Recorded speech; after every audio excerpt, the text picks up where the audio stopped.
Thank you, Jesus. Bless your name, Father. We bless your name, Lord. Thank you, Jesus. Thank you, Jesus. Bless your name, Father. We give you glory and honor, Lord.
संसार की बातों से ज्यादा महत्व परमेश्वर की बातों को दिया।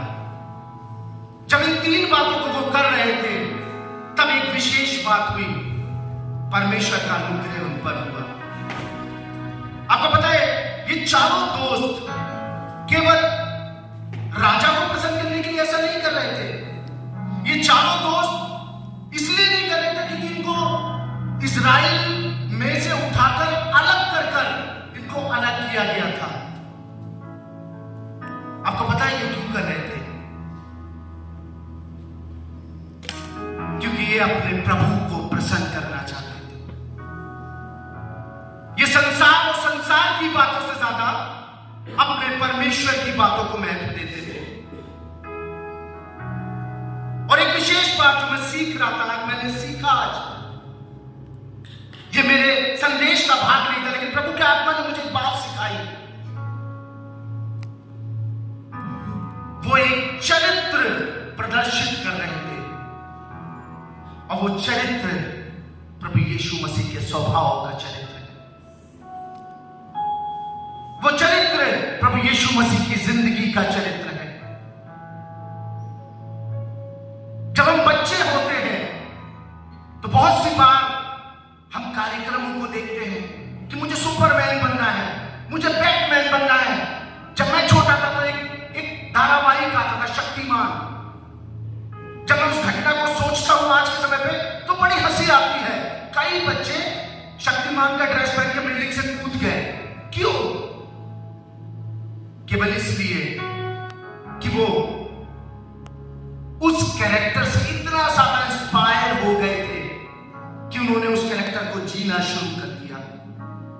लेकिन बड़ा दुर्भाग्य मुझे लगता है कई बार जब मैं अपने लोगों की ओर देखता हूं, जब मैं अपने जीवन की ओर देखता हूं, वो समय देखता हूं जब मैं प्रभु से दूर था। हमें बुलाया तो प्रभु की सेवा करने के लिए है, हमें बुलाया तो यीशु की तरह जीने के लिए है, लेकिन हमारा जीवन लोगों के सामने प्रभु का कार्य और प्रभु का अनुग्रह प्रदर्शित नहीं करता। आज इस बात की ओर मैं आपका ध्यान केंद्रित करना चाहता हूं। बहुत परिचित पद है, फिलिपियों की पुस्तक अगर हम पढ़ें उसका 2 अध्याय, वहां पर बहुत परिचित पद लिखे हैं। लिखा है तुम्हारा स्वभाव किसके समान हो? प्रभु यीशु मसीह के समान हो। और उसके साथ एक चीज और ऐड कर सकते हैं, उस तुम्हारा चरित्र भी यीशु मसीह के समान हो। ये 2 बातें हैं जो प्रभु अपने लोगों से चाहता है। इन 2 ही बातों को तो शद्रक, मेशक, अबेदनगो, डैनियल प्रदर्शित कर रहे थे। वो प्रभु के चरित्र को और प्रभु के स्वभावों को। ये मत सोचिए कि उन्होंने बस ऐसे ही कह दिया कि मैं अपवित्र नहीं होना चाहता हूं, क्योंकि पहला पत्रस बताता है, उसने कहा पवित्र बनो क्योंकि मैं पवित्र हूं। हमारा बुलाने वाला पवित्र है, इसलिए वो मुझसे और आपसे भी वही अपेक्षा रखता है। हम संसार और संसार की बहुत सी बातों को जीना जानते हैं, लेकिन कभी हमने ये कोशिश नहीं करी कि हम यीशु मसीह के समान जिए। अब पता है, जब पिता ने यीशु को भेजा इस संसार में, तो बाइबल बताती है वो उसका इकलौता था और वो उसका पुत्र था। और पिता, आपको पता है किनको ढूंढ रहा है? अच्छे आराधकों को नहीं ढूंढ रहा है। कौन कितना अच्छा बोलता है इससे कोई फर्क नहीं पड़ता, किसको कितना ज्ञान है इससे कोई फर्क नहीं पड़ता, कौन कितनी बड़ी नौकरी करता है इससे कोई फर्क नहीं पड़ता, लेकिन परमेश्वर अपने पुत्रों को ढूंढ रहा है जो उसके पुत्र की समानता और स्वरूप में इस संसार में जीवन को व्यतीत करे। ऐसे लोगों को ढूंढ रहा है। प्रभु की नजर इस स्थान पर भी है, वो ऐसे लोगों को ढूंढ रहा है जो यीशु की समानता और स्वरूप में बदलते चले जाए। एक बात बताना चाहूंगा, अगर मैं इस बात को बोलूं तो ये एक उल्टी बात है। बिल्कुल लोग कहते हैं भाई भूतकाल में मत जाओ, आगे की ओर देखो। लेकिन मैं आपको बताना चाहता हूं, अगर आपका संबंध आज के दिन तक जैसा प्रभु का वचन बताता है नहीं था, तो वापस आ जाइए। Turn back to the Lord और पहले अपना संबंध ठीक कर लीजिए, क्योंकि हमारा प्रभु दयालु परमेश्वर है। अगर आप भविष्य में आशीषित होना चाहते हैं तो पॉज करिए, रुक जाइए और पीछे आकर अपने संबंध को सुधार लीजिए। जब 10 कोढ़ियों को यीशु मसीह ने चंगा किया और बाइबल बताती है उनसे कहा जाओ और जाके याजक को दिखा लो। हम नहीं जानते वो कितना दूर गए थे, क्योंकि बाइबल ऐसा नहीं बताती 2 किलोमीटर 4 किलोमीटर। एक उदाहरण देते हैं कि 2 किलोमीटर गए होंगे और बाइबल ऐसा बताती सब चंगे हो गए, लेकिन केवल एक था जो वापस आया। विशेष बात पता है क्या है वहां पर हुई? जब वो वापस आया तो यीशु मसीह वहीं पर था। यीशु मसीह वहीं पर था। बात करने के लिए मेरे प्रियो, आप कितना भी दूर निकल गए हो इससे कोई फर्क नहीं पड़ता, लेकिन अगर आप ये आज निर्णय लें कि मैं वापस आऊंगा और मैं मुलाकात करूंगा, प्रभु हमारे साथ एक हो जाएगा। वापस आना है, वापस आना है। ये संसार बहुत सी लुभावनी बातें हमें बताता है। ये संसार इतना सराउंडिंग है, इतने साउंड है कि कई बार हम परमेश्वर की आवाज को पहचान नहीं पाते हैं। लेकिन परमेश्वर का वचन अगर हम भजन संहिता 91 में पढ़े, उसका पहला पद मुझे और आपको बताता है कि जो परम प्रधान के छाए हुए स्थान में बैठा रहे, वो सर्वशक्तिमान की छाया में ठिकाना पाएगा। आप जानते हैं वो कौन सा स्थान है जहां पर प्रभु मुझसे और आपसे बात करता है? वो मेरे प्रार्थना का कक्ष है। किसी प्रभु के दास ने बताया कि बहुत व्यस्तता के कारण कुछ दिन के बाद वो अपने प्रार्थना के कक्ष में गया तो देखा वहां पर प्रभु बैठा हुआ है। बड़ा शौक हो गया, ये कैसे संभव है? कई बार तो जब मैं प्रार्थना करता हूं, प्रभु की उपस्थिति आती है, तब प्रभु वहां पर होता है। उसने कहा, प्रभु अभी तो मैंने कोई प्रार्थना नहीं करी, अभी तो मैंने कोई आराधना का गीत नहीं गाया, लेकिन आप फिर भी वहां पर थे। प्रभु ने कहा, बेटा जब तू 7 दिन से नहीं आया, मैं तेरी बाट जो रहा था। यही तो उराऊ पुत्र के साथ हुआ।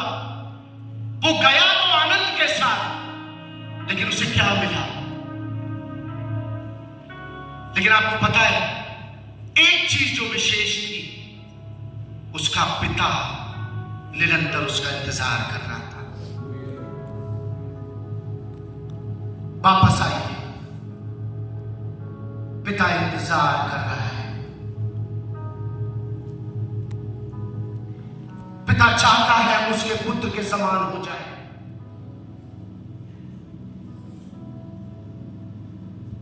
पिता ने बहुत से प्रयास किए संसार के लिए कि चीजें बदल जाए।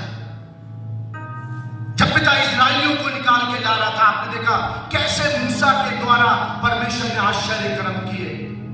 हमने देखा इस्राएली गुड़गुड़ाने लगे, बुड़बुड़ाने लगे, और जो कुछ भी परमेश्वर उनके साथ कर रहा था उन्होंने उनके ऊपर ध्यान नहीं दिया। लेकिन इसका मतलब यह नहीं है कि पिता ने उन्हें छोड़ दिया। उसने मूसा को भेजा।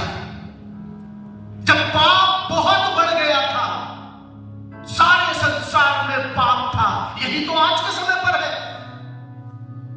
जब हम संसार में जाते हैं, तब संसार चारों तरफ से पाप से भरा हुआ है। हम बच नहीं सकते। किसी ने इस रीति से कहा, जब हम संसार में निकलते हैं और कुछ पक्षी हमारे ऊपर उड़ते हैं, हम उनको अपने सर पर उड़ने से रोक नहीं सकते।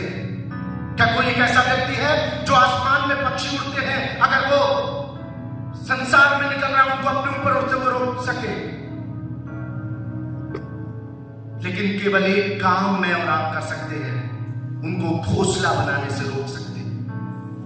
ऐसा ही पाप है, विचार आने से कोई नहीं रोक सकता। प्रभु के दास की एक छोटी गवाही दूंगा। मैं उनसे बात कर रहा था और मैं उत्सुक था, बहुत उत्सुक था। मैं उनसे पूछा था, भाई पास्टर ये मुझे बताइए कि कैसे हम अपने विचारों पर ओवरकम करें। कई बार हमारे भीतर ऐसे विचार आ जाते हैं जो हमारे कंट्रोल से बाहर है। उन्होंने बताया कि ब्रदर, इन सब बातों से कोई भी अछूता नहीं है। चाहे वो छोटा हो, चाहे वो जवान हो, चाहे वो बुजुर्ग हो, चाहे वो बड़ा व्यक्ति क्यों ना हो, विचार आने से कोई नहीं रोक सकता। उन्होंने एक टेस्टमनी मुझे दी। उन्होंने मुझे बताया कि जब मैं अपने शहर में निकलता था तो कई बार महिलाओं को मैं देखता था, तो मेरे अंदर कुछ अजीब से विचार आते थे और वो बड़ा निराश हो गए। कहने लगे, प्रभु मैं इनसे ओवरकम करना चाहता हूं, मैं कैसे इनके ऊपर विजय प्राप्त कर सकता हूं? तब प्रभु की आत्मा ने उन्हें एक बात बताई। एक बात बोली उन्होंने कि जब कभी मुझे ये विचार आते हैं, मैं कहता हूं, यीशु मैं तेरे मेरे लहू से शुद्ध कर देता हूं। फिर निकले, फिर विचार आए, फिर निकले, फिर विचार आए, लेकिन अभी वो एक प्रैक्टिस कर रहे थे। यीशु, मैं इन सारे विचारों को तेरे लहू से शुद्ध करता हूं। और 1 साल के बाद जब वो अपने प्रार्थना के कक्ष में बैठे थे तो कहने लगे, 3 महीने हो गए, आज तक कोई विचार नहीं आया। हालेलुया। अभ्यास करना जरूरी है। अपने मुंह से परमेश्वर के वचन का घोषणा करना जरूरी है।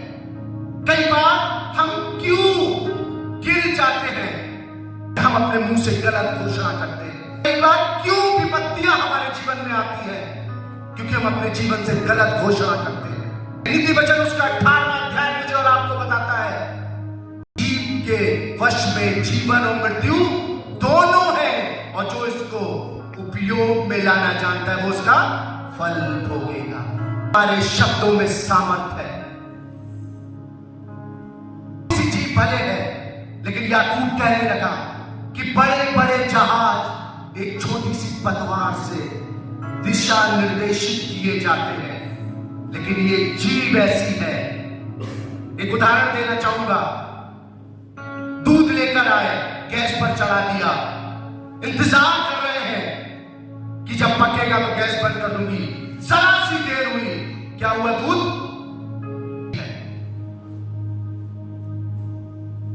जरा सा शब्द निकल गया, वो सारा समय बेकार हो गया। हम जब तक चुप रहे थे। इसीलिए परमेश्वर का वचन बताता है, वो उस भेड़ के समान था जो कुछ बोलती नहीं थी। जब उसको मारा जा रहा था, उसको कोड़े मारे जा रहे थे, वो बिल्कुल खामोश था। भेड़ अपने बल के समय खामोश रहती है। चल रहे हैं संसार की बातें या प्रभु यीशु मसीह का स्वभाव और चरित्र। एक प्रभु के दास से एक व्यक्ति ने सवाल पूछा। उसने कहा, मनोहर, तुम तो कहते हो तुम्हारा प्रभु सबसे बड़ा है, तुम तो कहते हो यीशु ही प्रभु है, तो फिर क्यों इस संसार में यीशु के अनुयायी नहीं है? ये एक सवाल है मुझसे और आपसे भी।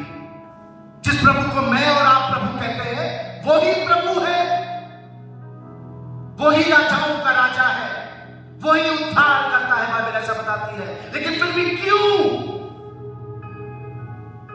प्रभु के अनुयायी बहुत कम है?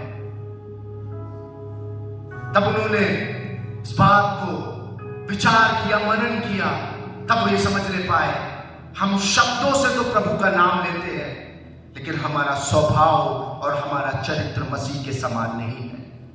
हम सोचते हैं हम अपने बोलने से चीजें बदल देंगे, लेकिन पौलुस कहने लगा, तुम मसीह की पत्रियां हो। लोग तुम्हें पढ़ते हैं, जांचते हैं। यही कारण है कि जब वो हमें पढ़ते और हमें जांचते हैं तो वो सब कुछ नहीं पाते जो उन्हें पाना चाहिए। इसीलिए लोग प्रभु के नजदीक नहीं आए, इसीलिए प्रभु इंतजार कर रहा है। आगमन देर हो रही है। वो अपने पुत्र और पुत्रियों को इस संसार में प्रकट होते हुए देखना चाहता है। परमेश्वर ने बहुत से प्रावधान किए। अगर आप पूरी बाइबल पढ़ें, जब आदम के समय में परमेश्वर के साथ मनुष्य का एक संबंध था, लेकिन बाइबल ऐसा बताती है जब पाप उनके मध्य में आ गया, तब वो जो संबंध था वो विच्छेद हो गया। लेकिन उसके बाद भी, क्योंकि मेरा और आपका प्रभु दयालु है, उसने प्रोविजंस देना बंद नहीं किए। नूह को भेजा, उसने अब्राहम को भेजा, उसने यूसुफ, डैनियल, तमाम लोगों को भेजा। जब आप नूह के विषय में देखते हैं, तब आप देखते हैं नूह एक ऐसे संसार में रह रहा था जो पाप से भरा हुआ था। सवाल मैं आपसे पूछूं, कैसे आप पाप से बच सकते हैं? क्योंकि ये संसार पाप से भरा हुआ है। केवल एक ही जवाब है, अपने आप को नाव में बंद करके। हालेलुया। अपने आप को जहाज में बंद करके आप संसार और संसार के पाप से बच सकते हैं, जैसा नूह ने और उसके परिवार ने किया। अपने आप को सेपरेट नहीं करना चाहते, इसीलिए पाप हमसे दूर नहीं हो पाता। मेरे जीवन की एक गवाही है, मैं बहुत शराब पीता था। डॉक्टर सुबोध इस बात को जानते हैं, मेरी पत्नी इस बात को जानती है, बहुत से भाई लोग इस बात को जानते हैं। कई बार मैंने कोशिश करी कि मैं शराब छोड़ दूं। 6 महीने छोड़ी, फिर पीने लगा। साल भर छोड़ी, फिर पीने लगा। उसका एक कारण था, मैं छोड़ना तो चाहता था लेकिन अपने आप को अलग नहीं करना चाहता था। मैं उसी संगति में दोबारा जाकर बैठ जाता था और एक दिन मोह भंग हो जाता था। लेकिन फिर प्रभु का अनुग्रह हुआ, प्रभु ने मुझ पर फिर दया करी क्योंकि वो दयालु है। तो मैंने केवल शराब ही नहीं छोड़ी, मैंने स्वयं एक निर्णय लिया कि अब मैं उस संगति में नहीं जाऊंगा। आज करीब 8 साल हो गए हैं। मैं प्रभु को महिमा देना चाहता हूं।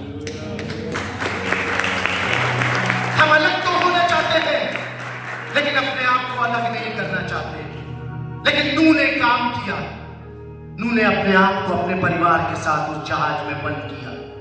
बाकी की घटना आप जानते हैं। ऐसे ही यूसुफ ने भी किया। वो चाहता वो दीपक की पत्नी के साथ सो जाता और बाकी सब बताती कोई भी नहीं था वहां पर, कोई देख नहीं रहा था। उसने एक निर्णय किया कि मैं अपने आप को पवित्र रखूंगा।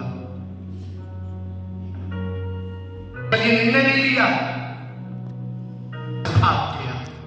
हो सकता है कोई यही सोचता भैया मैं पवित्र रहूंगा, लेकिन टेम्पटेशन एक ऐसी चीज है, अगर हम वहां ठहरे रहे हो सकता है हम पाप में गिर जाएं।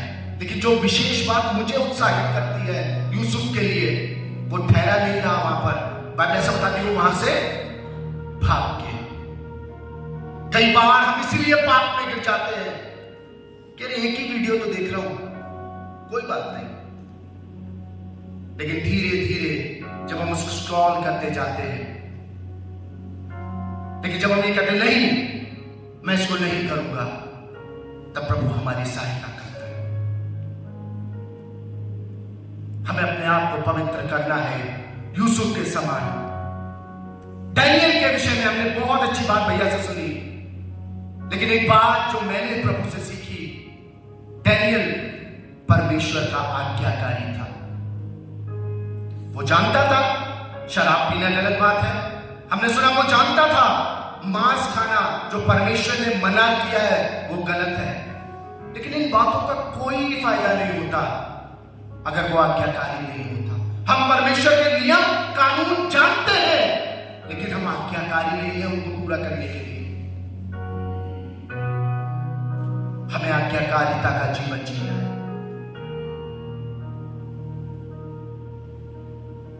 प्रभु दयालु है, प्रभु करुणामय परमेश्वर है। उसने सारी मानव जाति के लिए और उसने अपने इकलौते पुत्र यीशु को मेरे और आपके लिए दिया। बाइबल ऐसा बताती है जब उसने अपने निज पुत्र को भी ना रख छोड़ा तो वो और चीजें जो मुझे और आपको चाहिए क्यों नहीं देगा। बाइबल यूहन्ना 3:16 में बताती है परमेश्वर ने जगत से ऐसा प्रेम रखा कि उसने अपना इकलौता पुत्र दे दिया। है कि उसने हमारे लिए अपने पुत्र को दिया। अगर एक बॉयफ्रेंड अपनी गर्लफ्रेंड से वैलेंटाइन डे पे कुछ मांगता है या मांगती है तो शायद हम उसको पूरा करते हैं, चाहे फिर हमें कुछ भी करना पड़े। मैं घटना देख रहा था अखबार में, बड़ी प्रचलित घटना बरेली शहर में घटी। एक लड़का जिसको मैं जानता था, पाशा बेकरी के नाम से रतनदीप कॉम्प्लेक्स में उसकी दुकान थी, वो मेरे साथ क्रिकेट खेला करता था, मेरा दोस्त था। एक दिन मुझे अचानक पता लगा कि उसको पुलिस ने पकड़ लिया है चेन स्नैचिंग में। मैंने कहा ये कैसे संभव है? एक अच्छे सभ्य परिवार से वो आता है, अच्छा खासा पैसा उसके पास है और जरूरत की हर चीज उसके पास है। लेकिन जब बाद में पता लगा कि उसका किसी के साथ अफेयर था और उसकी गर्लफ्रेंड उससे बहुत सी चीजें मांग रही थी, प्रेम की खातिर कुछ भी कर गुजर जाते हैं। हमारा प्रेम जैसा प्रभु ने हमसे किया लोभ रहित, शायद ऐसा प्रेम नहीं कर पाते। उनका स्वभाव है। कहकर 5 मिनट में मैं अपने संदेश को खत्म कर दूंगा। के समांतर भाव में परिवर्तित होना है। आप कितनी भी दूर आ गए उससे फर्क नहीं पड़ता, लेकिन प्रभु आज भी आपके लिए वहीं खड़ा है। अगर आज आप ये निर्णय ले, प्रभु मैं वापस आकर पुनः शुरुआत करना चाहता हूं। आपको पता है कई बार हमें ऐसा लगता है संसार हमारे आगे है। आपको पता है ये कब होता है? जब प्रभु हमारे पीछे होता है। मेरी बात को समझ रहे हैं? कई बार लगता है वो हमसे ज्यादा आगे निकल गए, उन्होंने तो कोई एफर्ट नहीं किया, हम तो इतने एफर्ट करते हैं फिर भी वो हमसे आगे निकल गए। उसका एक विशेष कारण है, क्योंकि प्रभु हमारे पीछे है, इसलिए संसार आगे है। हमें क्या करना है? हमें केवल एक काम करना है, अपनी दिशा बदल देनी है। जब हम प्रभु की ओर ताकेंगे तब क्या होगा? संसार हमारे पीछे आ जाएगा। नहीं कर पा रहे हैं, हमें अपने यीशु के समांतर होना है। यीशु के जीवन की 3 विशेषताएं थी। कभी भी इस संसार में आने के बाद अपने आप को प्रदर्शित नहीं किया। जब भी उससे पूछा गया तू ये कैसे करता है, तो उसने हमेशा एक बात बोली, जो मैं पिता को करता देखता हूं वही मैं करता हूं। एक आशा लगाए हुए हैं मुझसे और आपसे। मसीह जीवन ऐसा ही जीवन नहीं है। ये मत सोचिए कि आप स्मार्ट यहां पर बैठे हैं। लोग आशा लगाए हुए हैं। मैं सरकारी विभाग में काम करता हूं, मेरी नौकरी लगी, मेरे ऊपर एक मेडिकल ऑफिसर भी था, अब उन्होंने रिजाइन दे दिया रिसेंटली। धीरे धीरे प्रभु का अनुग्रह मेरे पर आया। एक समय ऐसा हो गया कि अब रिपोर्ट्स भी जब बनवानी होती थी तो वो मेरी ओर देखते थे। मैं इसलिए नहीं बता रहा हूं कि परमेश्वर ने मेरे साथ कोई विशेष किया, केवल इसलिए आपको उत्साहित करना चाहता हूं कि प्रभु हर एक को सर बनाना चाहता, कुछ नहीं बनाना चाहता। यीशु ने कभी अपने आप को प्रदर्शित नहीं किया, हमेशा अपने पिता को प्रदर्शित किया और हमेशा वो आज्ञाकारी रहा। पहली बात, जो कुछ उसने दिखाया, क्योंकि जो कुछ उसने देखा था वो उसने पृथ्वी पर दिखाया। जो करुणा, जो दया, जो चंगाई, जो छुटकारा वो यहां पर दिखा रहा था, वो अपने पिता से सीख के आया था। क्योंकि पिता चाहता था कि कोई भी पाप के बंधन में, कोई भी बीमारी के बंधन में, कोई भी शैतान के बंधन में ना बंधा रहे। दूसरी बात, यीशु मसीह आज्ञाकारी था। बाइबल बताती है वो यहां तक आज्ञाकारी रहा कि वो मृत्यु, हाँ क्रूस पे मृत्यु सहने उठाया कि हमें मृत्यु सहना पड़े। सोच के देखिए, क्या हम में से किसी ने ऐसा जोखिम उठाया है कि हमें मृत्यु प्राप्त हो जाए? पिता और कुछ नहीं चाहता, हमें आज्ञाकारिता का जीवन चाहता है जैसा यीशु जी रहा था। तीसरी और अंतिम बात, प्रभु यीशु मसीह उस प्रेम को प्रदर्शित कर रहा था। He's showing the love of his father. वो अपने पिता के प्रेम को प्रदर्शित कर रहा था। और जब वो प्रेम प्रदर्शित कर रहा था, तो प्रेम हमें इस रीति से बताता है कि प्रेम झुंझलाता नहीं, बुरा नहीं मानता, प्रेम अपनी बड़ाई नहीं करता। आज हम क्या बनना चाहते हैं, यह हमारा निर्णय है। हम संसार और संसार की बातों की ओर अपना ध्यान केंद्रित करना चाहते हैं, या हम यीशु के समान बनना चाहते हैं? क्योंकि जब पिता आएगा, अपने पुत्र को भेजेगा जब, तो वो किसी वर्षभर को नहीं ले जाएगा, वो किसी बड़े आदमी को नहीं ले जाएगा, लेकिन वो अपने पुत्र और पुत्रियों को ले जाएगा। की आवश्यकता है, वापस आ सकते हैं, प्रभु का वायदा है। आज निर्णय ले, प्रभु हम वापस आएंगे। प्रभु अपनी बाहें पसारे खड़ा हुआ है, यीशु के समान होना है। आइए अपनी आंखों को बंद। थैंक यू जीसस, हमारी सहायता करें पिता। आते तो है कई बार, लेकिन कर नहीं पाते प्रभु। प्रभु बहुत सी बार हमने गलतियां करी है। कहता है पिता, तेरे वचन में लिखा है कि अगर हम अपनी गलतियों को मान ले तब तू विश्वास योग्य है हमारे अपराधों को क्षमा करने के लिए। प्रभु, हम तेरे पुत्र के समान हमारी सहायता करें पिता। Thank you Jesus, bless your name father. सारा आदर सारी महिमा प्रभु मैं आपको देता हूं, केवल आपके नाम को महिमा मिले पिता। यीशु के नाम से पिता मांगता हूं, मैं